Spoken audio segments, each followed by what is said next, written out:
Youth Impact Movement presents to you two interactions with Dr. Harrison Kofi Belley, Governance Analyst and a lecturer at EPUC-Ho. So the first interaction was on how Parliament works, its dimension and history, which was a virtual leadership seminar held with Doc on Tuesday, 15th November 2022 at 6 p.m. on Google Meet code PKPUMHUSOX.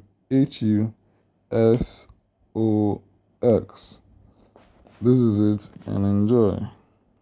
Okay, thank you very much, Honorable Jones. I'm a Civic for the opportunity. My name is Amanor D. Today I'll be co-hosting today's virtual leadership seminar. The main host will be joining us soon. Is here to set up. Honorable Raymond Elekamagbo. So when it comes, I will hand over to him. But it's all joy that we are putting together this particular leadership seminar where we will learn from experienced people as far as the future of the youth in politics is concerned. So, honorable members, we won't be wasting much time. We'll just zoom quickly into the program because time is not really on our side. Honorable members, shall we observe prayers? Almighty God, we thank you for this program. Grant that it may perform its high duties as in thy sight. Give divine guidance and clarity, insight, and eloquence to our guest speaker and host, that they may deliver and make this virtual leadership seminar memorable and resourceful to our personal development and capacity building. We commit into your hands all participants that they understand and adopt to what will be taught today. Amen. Honorable members, I will quickly, what's the name, acknowledge the participant here online. So kindly pardon me with the names. Some of the names I'm seeing here, probably I can't pronounce them to how probably you used to pronounce them. So myself, I'm Amanor D. I'm the co-host. I'm having my boss here, Jones. I'm a guy Civic. Apparently, he's three human beings here. I don't know how him alone is three here, but it's all part of the game. We have Abubakar. We also have Michael, yeah, I can't pronounce the other name, so we'll leave it there. So we have Benjamin Apia Entry. We have Caleb Otabel. We have Duncan Osei. We have Frank. We have Harry, our guest speaker. Let me add the doctor because it's very, very important. Having PhD is not an easy thing. Even my normal HNE is not a normal thing in the house. So let me add Dr. Harrison Belley. And then we have Chumesi Amaku Benjamin. So, honorable members, I'm sure probably we've shared the link with our colleagues whom, even though it has not started yet, but I'm highly spiritual that today's leadership seminar is highly packed. And myself, I'm going to learn a lot as well as, what's the name? Our colleagues. This seminar is not a paid seminar, it's a free one. Apparently, people pay huge sum of money to go and listen to a nature of teaching like this, but we have it for free from our guest speaker, whom I'm very sure I was at his book launch. I drank some few cokes from there, so I'm sure he will just give us what's the name, a very detailed version of what we saw during the book launch somewhere a couple of months ago. So, honorable members, our guest speaker and fellow participant, it's an honor for me to host this memorable event as the Deputy Executive Director of Youth Impact Parliament in charge of Parliamentary Affairs. This organization is focused on impacting its members positively and significantly. This occasion is to promote the vision of the movement. The theme for today's leadership seminar and the 14th edition is how Parliament works in Ghana. And this topic will be handled by our guest speaker, Dr. Harrison Belley. He's a governance analyst. Hereby wish, on behalf of the leadership of the movement, humbly welcome all participants and most especially our guest speaker to our 14th Virtual Leadership Seminar. Thank you all and I welcome you once again. So quickly, I'll zoom into to introduce our guest speaker and I want all of you to pay attention to the introduction. It's not an easy to bag a PhD. I'm saying it again, my normal HNSF in the house is not an easy task, and then how more a PhD. So, honorable members, Dr. Belley, Is a lecturer at the Evangelical Presbyterian University College, EPUC-Ho. He holds a bachelor, a master's, and a PhD. He recently launched a book of which he will tell us more about in his presentation. He is an impact-led academic, research, and policy consultant, leveraging 20 years plus years of experience, including senior level leadership covering both public and private sector, spanning international and domestic experience in governance, journalism, and communication, VOSA and civic education, parliamentary development, and project management. Over the years, he combined technical expertise with strong track record in public service management and institutional reforms, ensuring all technical strategies and activities align with institutional goals. Expertly, expertly oversees both small-scale and large-scale projects, from initial planning and development to implementation enhancement. He adapts at building and motivating diverse technical and professional teams to achieve outstanding results and complete projects on time and within budget. He demonstrated practically application of public policies, good governance, communication, and parliamentary development, whilst partnering closely with team members to achieve growth and institutional goals. He also possesses good analytical and interpersonal skills and ability to develop and maintain professional and political relationships. Honorable members, I introduce to you Dr. Harrison Belley. Doc, your audience, ladies and gentlemen, I respectfully invite our guest speakers to take the floor. Thank you very much. Thank you very much for the compliments. I must indicate that I'm very privileged to be invited by Youth Impact Movement to be the guest speaker for the 14th edition of the Virtual Leadership Seminar. It's a pleasure to share my experience with you this evening. I have chosen to speak on how Parliament works in Ghana. I think it's very, very important. Why is it important? It's because the three arms of the state, the executive, judiciary, and then the legislature, they are supposed to complement the governance structure of the state.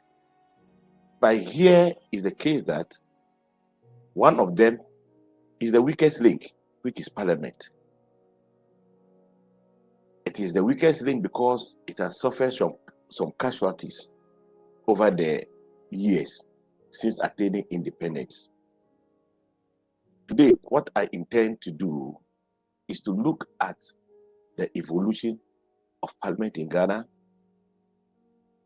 look at the leadership in Parliament, that will look at the structure of Parliament, look at parliamentary business, then the functions of Parliament. Then I will conclude with the parliamentary service. And if time will permit, I will just introduce participants to another level of parliamentary business, which is called parliamentary diplomacy. I think that is the area, my area of PhD research, parliamentary diplomacy. And then I'm happy to announce to you that my work was a pioneering work, the first to be done in Ghana, parliamentary diplomacy in Ghana. So if time will permit, I'll share a little bit with that. So, parliamentary business in Ghana is not a new phenomenon, but I'll take 1951 as a cutoff point because that was the time that parliamentary or legislative business was introduced under the 1950 Constitution. Then it moves to 1957 when we attained independence. And then we adopted the Westminster type of parliamentary business. So we had a prime minister who was the head of government. business. We moved to 1960, when we became a republic. Then, 66, we had a coup d'etat. 69, constitutional regime was restored. 71,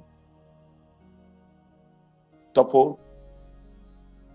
79, we had a third republic. 81, it was toppled again. 92, we started the process of returning the country into a constitutional rule. The first parliament of the Fourth Republic was inaugurated on the 7th of January 1993 at the Accra International Conference Center, because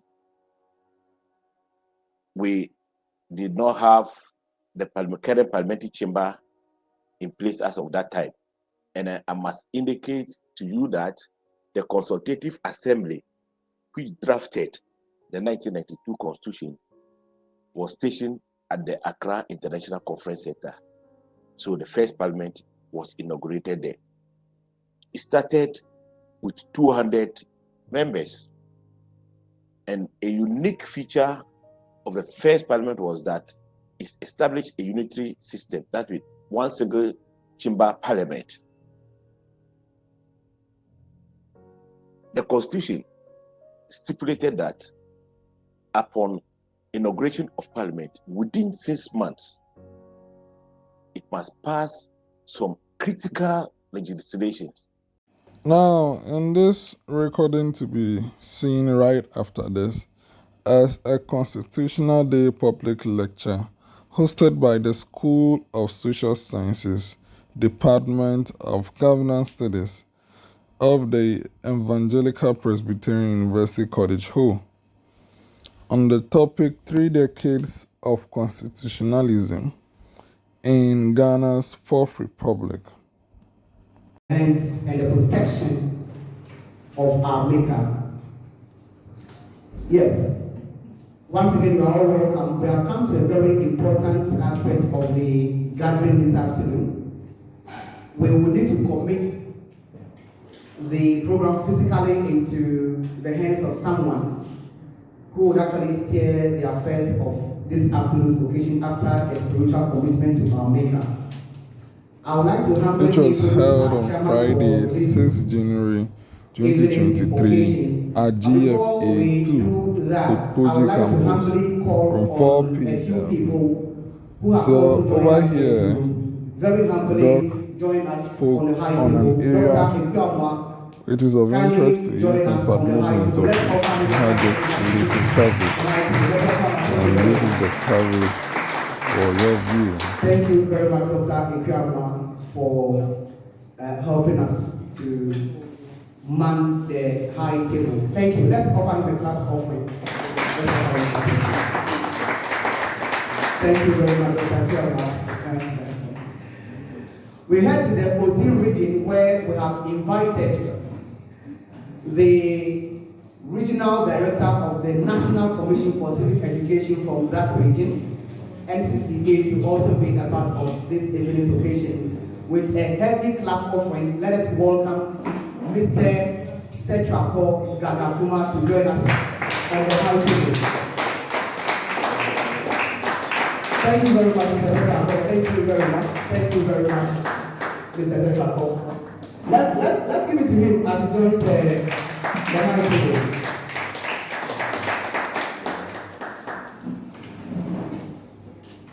Then again, we will humbly also invite the Volta Regional Director of the National Commission for Civic Education, NCCE, to also take the high table for tonight's or this evening's occasion. Mr.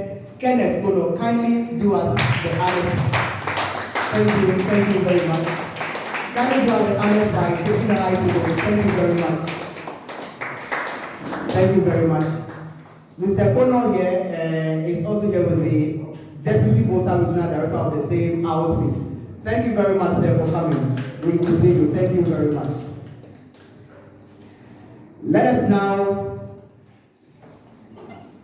also acknowledge the presence of many other individuals and groups, including my own friends and colleagues from the media.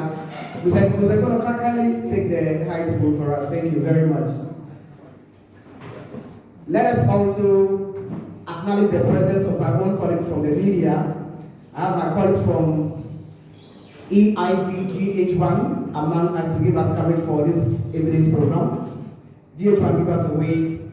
Thank you very much for coming. My friend from Ghanaian Times, thank you so much for coming. I have my friend also from the Daily Graphic, also here to provide coverage for this evening's program. Thank you very much, sir, for coming. We are all well qualified to chair this day's occasion, but of course, for responsibility's sake, so that if it goes bad, we'll have somebody specifically to hold accountable for it. If it goes well, we will all collectively take a credit on behalf of that person. So the success and everything as far as this program is concerned will solely depend on that individual who will chair the program for us. But I'm not sure we will be able to do it without our support. That is why I would like to very humbly introduce the chairman for this occasion here today. He does not really need an introduction because he is one of our own.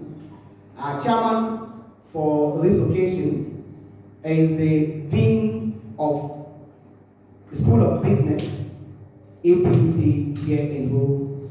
With a heavy round of applause, let us welcome Reverend Dr. Israel Kofi Nyaku, our chairman for the occasion.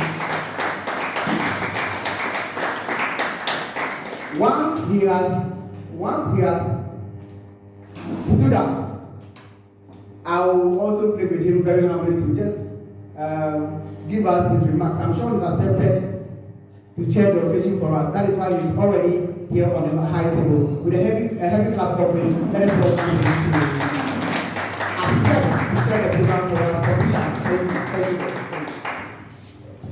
Thank you, Kofi. Good evening, colleagues, and welcome to this very important public lecture. I'm happy that we are all here. I have accepted to chair the occasion. We are grateful. Thank you. Thank you. Yeah. And I will go ahead to give my remarks, okay? I want to express my appreciation to all of you, especially the students of the Department of Governance. You are always at these functions, and it's encouraging. I also want to appreciate all our media friends and media houses who are here to cover this occasion. We are very grateful that you have been able to come, even within short notice. We are so grateful. And also want to thank all other invited guests for making it able to attend this all-important public lecture. Thank you all for coming, and all protocols duly observed for that matter. I have accepted to chair this lecture, which was going to be very brief, but I believe that in the end, we will all learn something from our discourse here. The aim of the Constitution Day, as celebrated by the Republic of Ghana, our own country, is to celebrate the most prolonged period of stable constitutional rule in the history of Ghana, and to acknowledge our collective efforts as a country in upholding the tenets of democracy, at least for the past 3 decades, uninterrupted and growing, and also uphold the tenets of the rule of law and the principles of constitutionalism, as we have all subscribed to since 19 1992. After 3 failed attempts to govern democratically on its own, Ghana ushered in the 4th Republican Constitution in 1993. This was after a number of military coup d'etats that stretched from post-independence in March 1957 to 1981, with Kwame Nkrumah's Convention People's Party, aka CPP, government being the first casualty of a coup d'etat in 1966. Other military juntas followed in 1972, 1978, 1979, and in 1981. The military coup d'etats, which became a common feature in the Ghanaian political terrain, also became repulsive to many Ghanaians, with many people craving for democratic rule. But such desire could not be achieved easily, as the military juntas at the time were unwilling to allow for civilian rule, denying the people's sovereign right to elect their own leaders. Then appeared Flight Lieutenant Jerry John Rawlings, a young pilot with the Ghana Air Force, who broke the specter of military coups that had characterized the country's political system after he staged his second coup. He seized power first in 1979 and handed over to a democratically elected government of the People's National Party, PNP. He toppled the government again, ironically, on December 31, 1981, and ruled with the Provisional National Defense Council, PNDC, for over a decade. Flight Lieutenant Rawlings honored the wishes of Ghanaians who voted yes in a national referendum to return the country to democratic rule in 1992. The 4th Republican Constitution was adopted in a referendum in 1992. Therefore, the 1992 Constitution came into effect on January 7, 1993. Ghana's transition from military rule to multi-party democracy in 1993 came with the declaration and affirmation of the commitment of the people of Ghana to freedom, justice, probity, and accountability. Those are the principles that all powers of government spring from the sovereign will. The principle that all powers of government spring from the sovereign will of the people of Ghana. The principle of universal adult suffrage. The rule of law, the preservation of fundamental human rights and freedoms, and the unity and stability of the nation. Ladies and gentlemen, as a way of securing these rules, these values and principles, Ghanaians instituted a number of oversight institutions, independent of the executive, legislative, or judicial arms of government. These include the National Commission for Civic Education, NCCE, the Electoral Commission of Ghana, EC, the Commission on Human Rights and Administrative Justice, SHRAJ, the National Media Commission, NMC, the Office of the Auditor General, and the Public Services Commission, PSC.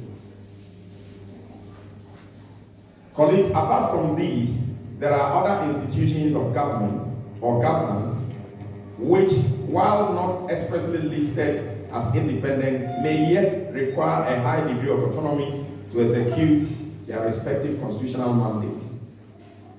These are the Bank of Ghana and the Office of the Government Statistician.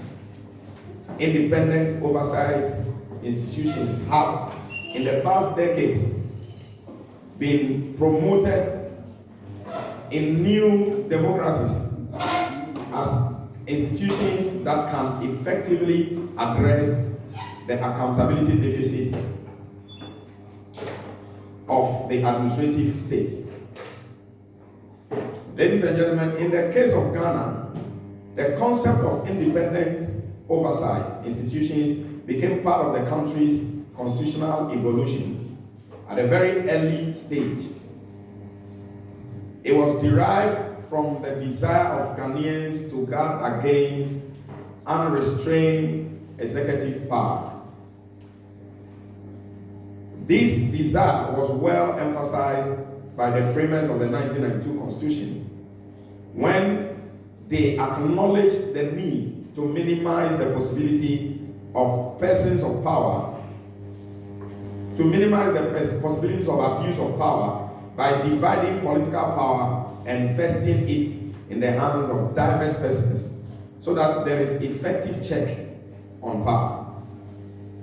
The mandate, powers, and operations of the independent constitutional bodies engaged the attention of many Ghanaians for the last 3 decades. We have had attention drawn to the EC, for instance. We have had Shraj play a lot of role. We have had the Bank of Ghana, the government statistician, and other independent constitutional bodies play diverse roles over the past 3 decades in our constitutional or the 4th Republican dispensation that we have enjoyed so far. This Constitution Day public lecture, therefore, assesses the performance of these independent constitutional bodies. We want to find out how they have performed over the period, what have been some of the highs they have attained, as well as some of the lows, and then attempt to appreciate their significance, if you like, going forward. Whether we should scrap some of them, whether we should strengthen some of them, whatever we should do, we will be getting to know, and all of us will be discussing it as part of this lecture, as the presenter will lead us. And so that is the essence of this brief public lecture that we want to have. Indeed, since 2019, January 7, Ghana changed the various constitution, various public, if you like, holidays. One of them was January 7, which has been marked across the country as Constitution Day. And the day is to celebrate the country's stable period of democracy, which was ushered in by the 1992 Constitution. The day was first marked in 2019, as I said earlier on, and this year also we are marking the Constitution Day. I therefore use this opportunity to welcome all of us to this public lecture. We have an expert, somebody who has been a student of the system over the period, who has played diverse roles, researched a lot into the activities of governance and democracy, these ICBs and their operations in the country, who is here to deliver a very credible lecture for our discourse and deliberations. I deem it an honor, therefore, to be called upon to chair this lecture, and I pray that all of us will pay attention, all of us will listen carefully, jot our questions and our comments that we all will discuss in the course of the lecture. On that note, once again, Kofi, I accept to chair today's lecture, and I wish we all cooperate till the end. Thank you, welcome, and God bless us. Thank you very much. Thank you very much. That clap offering is weak.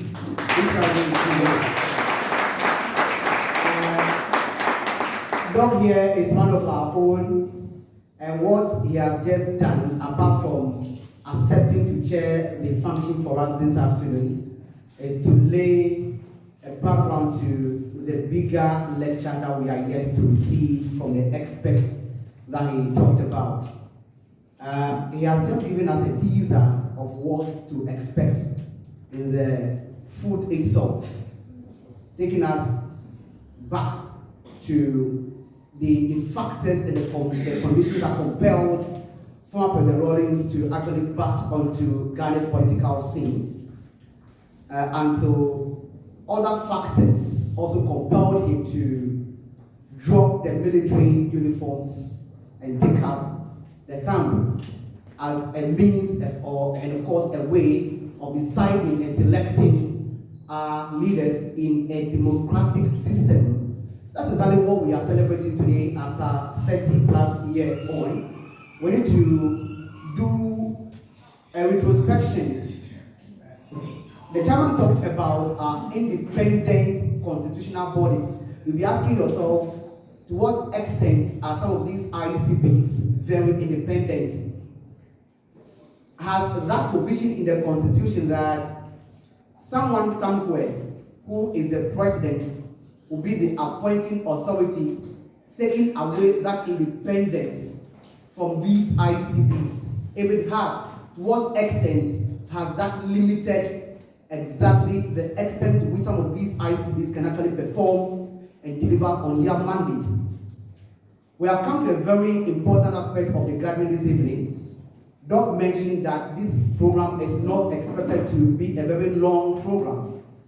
If you look at the program lineup, you will be given the opportunity to ask your questions. What it also means is that, just as Doc mentioned in his remarks, you need to take notes and make notes as the lecture progresses, so that at the end of the delivery, you would be given the opportunity to seek clarifications by way of questioning to better understand some of the areas that we'll be talking about this evening here. So if you are ready with your notepads, your pens, and your electronic devices, let us all, with a heavy clap. Okay, before that, let me also introduce a few more of our dignitaries who have also joined us here. We have a number of both former and current students of the EPUC here in Ho. We are grateful to all of you for coming. This is not limited to only students from the Department of Governance Studies, but of course, every other Ghanaian who loves to see this country actually do very well. So we are grateful to all of you for coming. Mr. Geshu Jokoto is a former student of the EPUC, now with the Ghana Red Cross Society. He is putting on two clothes this afternoon, a cloth of a media person and also a cloth as somebody with the interest of health at heart. Mr. Jokoto, thank you very much for coming. We are grateful to have you around. We have the Speaker of the Youth Parliament of Ghana, who is also the Executive Director of the Youth Impact Movement. Mr. Jones Ameganshi Viglo is in our midst this afternoon. Thank you very much, sir, for coming. We hope that your presence would actually mean a lot to this program. All right then, the very reason for our gathering here at this moment is here. As I mentioned, the chairman has given us a teaser of what to expect. The expert that we expect to teach us this afternoon has taken his time after studying as a student to also study as a lecturer, a researcher who continues to study into research into many areas of governance. Not only democratic governance, but of course, all forms of governance. He has not limited himself to only reading and maybe researching and speaking, but of course he's also documented and rightly so published a number of books in the area that we are talking about this afternoon. He has not limited himself to only researching, talking, and writing, but of course continues to teach in the area that we are talking about this afternoon. The very one of those exercises is our gathering here this evening. After a long sojourn with the NCCE as a civic educator, he's abandoned the NCCE ship and got back into academia, to the disappointment of all his former colleagues at the National Civic Educator, the NCCE. I am very humbled this evening to also tell you that the researcher has not only limited himself to academic areas, but of course he is also operating in the fourth estate of the democratic realm here in our country. He is a media practitioner as well. And so he is widespread.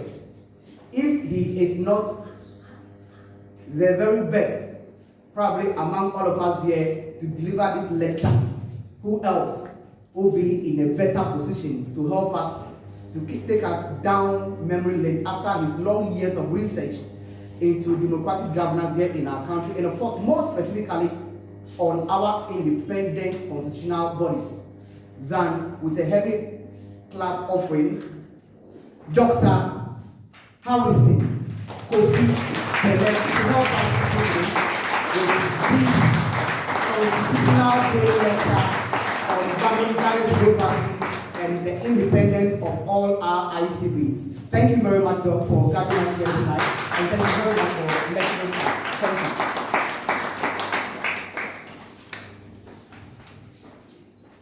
Thank you. Thank you, MC. Good evening, everybody. I'm glad to see all of you here, honoring our invitation. I'm happy about Mr. Sogo, you are hiding. I've seen you. It's Richard Senna, Togbe, Ms. Rhoda, you are all welcome. As the MC indicated, that it's a public lecture, and I'm just going to lead with the discussion. I'm happy to be surrounded by the regional director of SCCE, regional directors of SCCE, among others. So that will make my work easier, so that they will come to my support if I'm constrained. So I feel very comfortable seeing them and then being asked to lead with the discussion. My job will be very simple. I should provoke the thoughts in the area of our journey in this democratic dispensation. As the chairman indicated, actually, I must place on record that the chairman is the originator of today's event. It was on the first that the chairman placed a call to me. Said, HK, yeah, that is how he calls me. HK, Constitution Day is coming. Can't we do something? I said, we will do. That we put something together with. So I developed the concept note. Pass it to me and said we should go. So this event was planned in less than a week. And then it is the initiative of the chairman.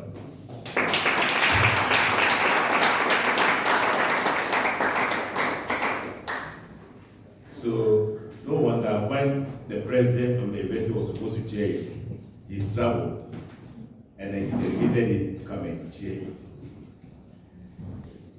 As the chairman indicated from the beginning, that's why I have only 2 pages of paper here, it will not be long, that we have attempted on 3 occasions in our democratic journey. That is why we are in the Fourth Republic. We had our independence in 1957. We became a sovereign state in 1960 with the First Republic, which was toppled. Second Republic, 1969, which was also toppled. The Third Republic, 1979, which was also toppled. And then we started our democratic journey in the Fourth Republic on the 7th of January 1993. And since then, tomorrow will be exactly 30 years that we started this journey. We, as Ghanaians, all of us, if we were there before it was adopted or not, it was adopted on your behalf.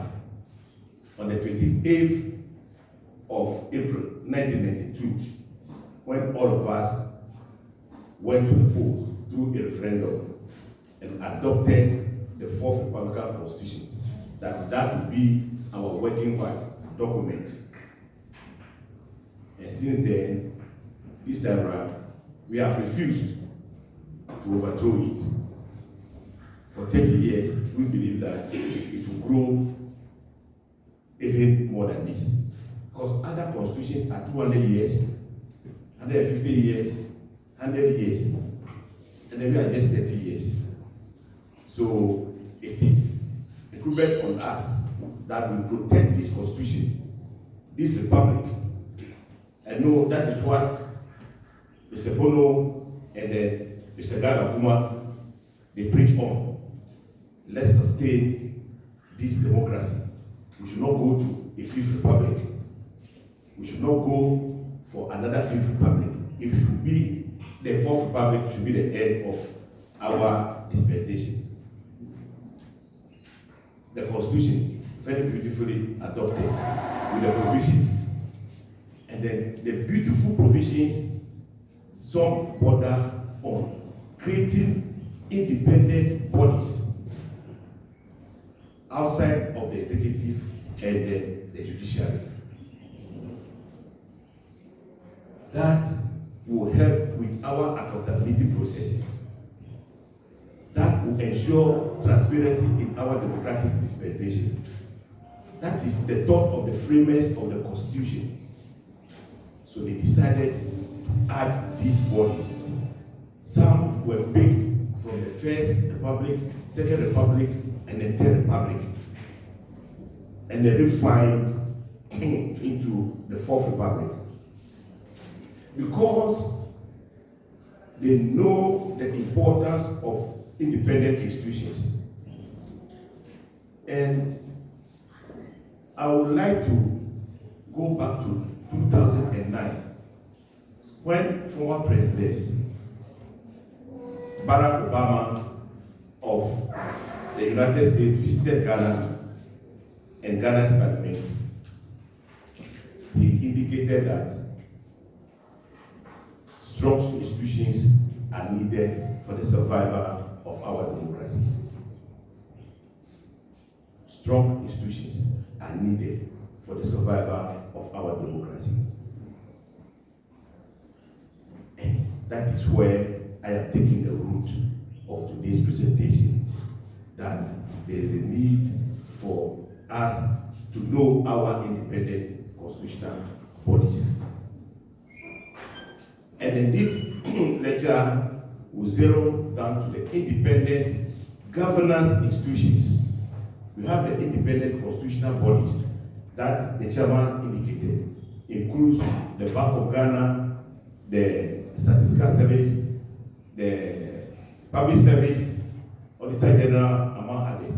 But today, we are going to zero down on the 4 independent governance institutions. That is the National Commission for Civic Education, the Electoral Commission, Commission on Human Rights and Administrative Justice, and the Electoral Commission. Will do an assessment of their 30 years of existence. That is what I seek to do. And then, Mr. Chairman, by way of methodological approach, it is the content analysis of our Fourth Republican Constitution, content analysis of media reports, and other relevant materials. My presentation proceeds as follows. The first part will look at the constitutional proposal, transition to the Fourth Republic, and then the foundation election of the Fourth Republic. The second part will look at the mandate, composition, and operations of the independent government institutions. The fourth part will be an assessment, and then the final part will be recommendations for the improvement of these institutions. So, our proposal for constitutional democracy started during the military regime between 1981 and 1992. 11 years of military regime.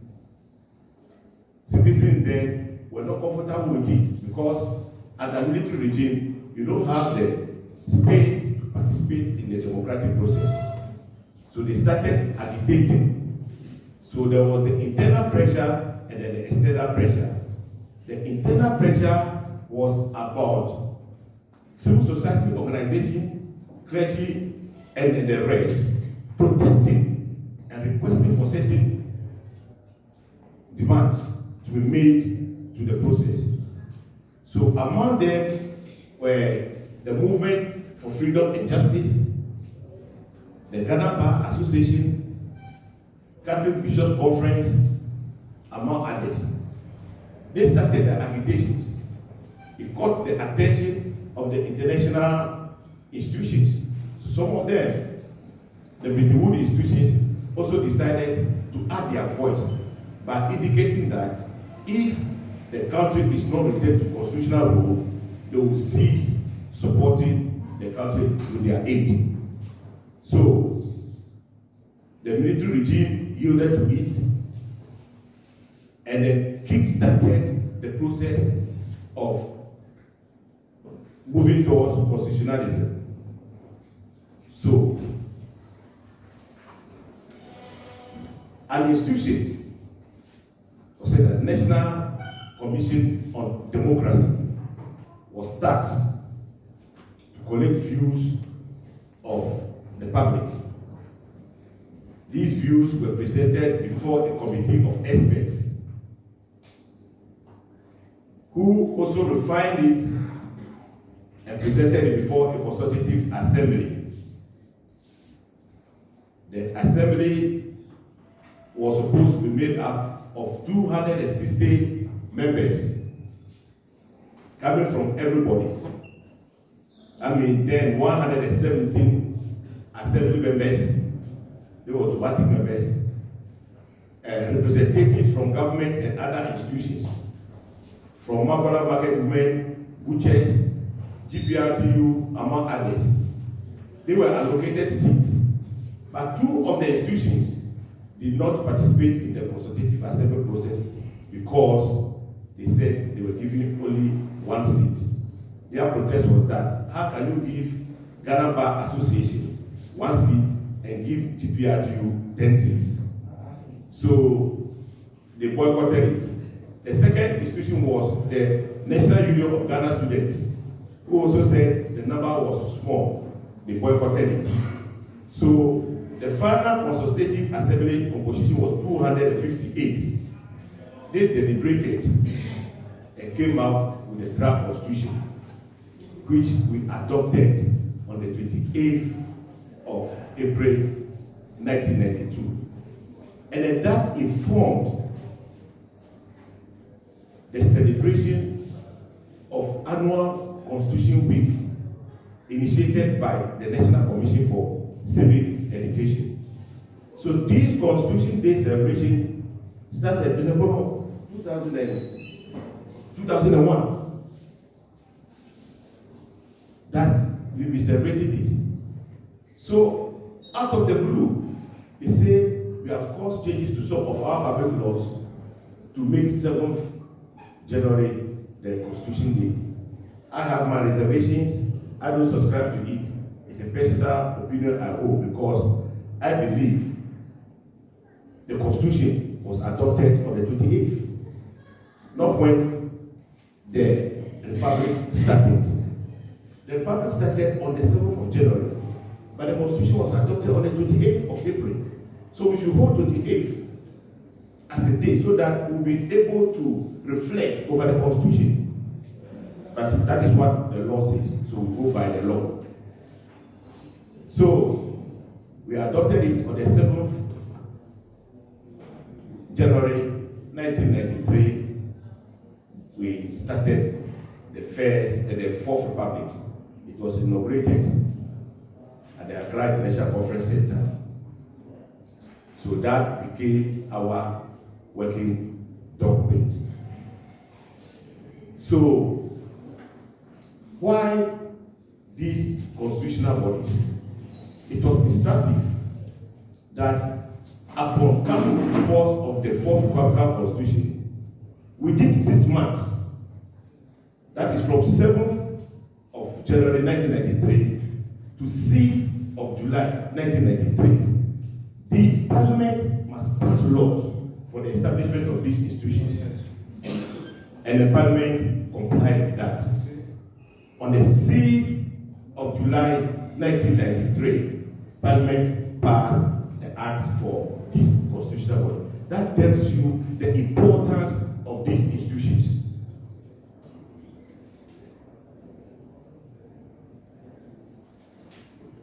The National Commission for Civic Education, the Electoral Commission, Commission on Human Rights and Administrative Justice, and then the Electoral Commission. They have operated for 30 years. So I believe it's a good moment for us to reflect on it. So how do we reflect on it? We look at the mandate, mode of appointments, composition, and the condition of service. Apart from the National Media Commission, the chairperson of the other 3 commissions are appointed by the president. The chairperson of the National Commission for Civic Education is appointed by the president, NCCE president, Electoral Commission president.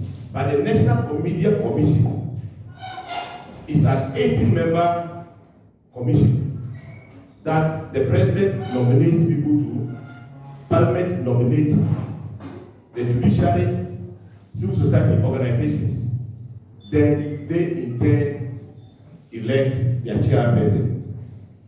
So, again, with the composition of these bodies, the National Commission for Civic Education and the Electoral Commission have similar composition.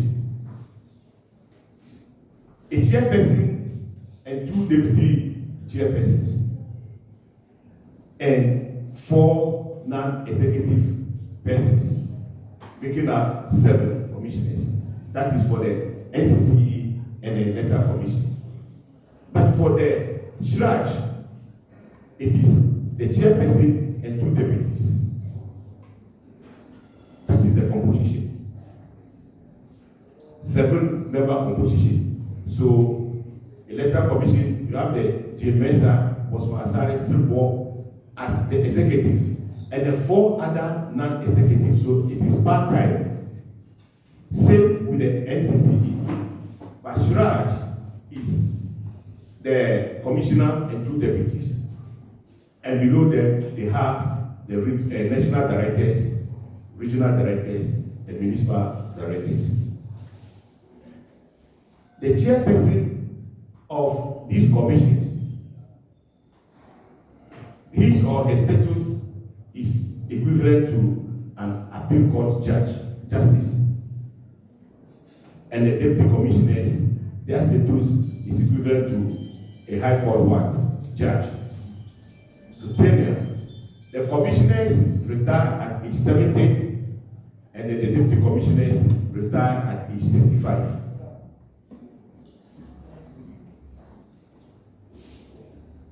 Condition of service. The chairperson and then the deputies, they enjoy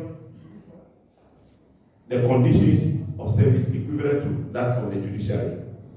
So the appeal court judge, the condition of service is similar to this. The high court, similar. And then their salary compensations are charged on the consolidated fund. So they prepare their budgets, it's presented to Parliament, and then the special budget committee of Parliament, they look at the budget of these institutions. What happens to the budget? When I come to the assessment, I shall tell you an interesting thing. Funding is supposed to come from the consolidated fund. So, it's a bono and then it's a government to prepare their budgets. It's forwarded to National prepares, and then it's forwarded to the Ministry of Finance. The Ministry of Finance prepares it and then forwarded to Parliament. Then the Special Budget Committee of Parliament will sit on it and decide. And I can tell you that funding has been a major constraint of these independent governance institutions. All the three, the four. Funding has become a major constraint, and I shall be making a strong recommendation for funding sources for these institutions. So they have existed in this direction, and the National Commission for Civic Education and the mandate are to lead in citizens' education in this country. They are to lead in citizens' education, and that is what they have been doing all these years, 20 years, undertaking various activities that is tailored towards building the capacity of Ghanaians, and especially on the content of our constitution. Very, very important job. There's nowhere in this country that you go and you don't see the presence of NCCE. Even at the shrine, they are there. I've gone into the river before and then out, and I know how it is. They are everywhere, and then you can get the best of human resource from the NCCE. Every language, NCCE has experts in them to educate the general public. So sometimes when I sit behind, I hear people saying that the NCCE is not doing anything. I get heads within me. NCCE has led the game of citizens' education, civic education, voter education. On behalf of Youth Impact Movement, we want to thank Dr. Harrison Kofi Belley for being a guest speaker on our 14th Virtual Leadership Seminar held on Tuesday, the 15th of November 2022 on Google Meet. At the end of the session, we promised to donate copies to the participants of the live session, and he has done so. He has donated 15 copies that will be given to the participants of the Virtual Leadership Seminar held on that particular day. I want to thank him very much for fulfilling his promise, and that book would promote our discourse and capacity building in parliamentary debate skills. Thank you very much. Doc, and to you all. Have a nice day.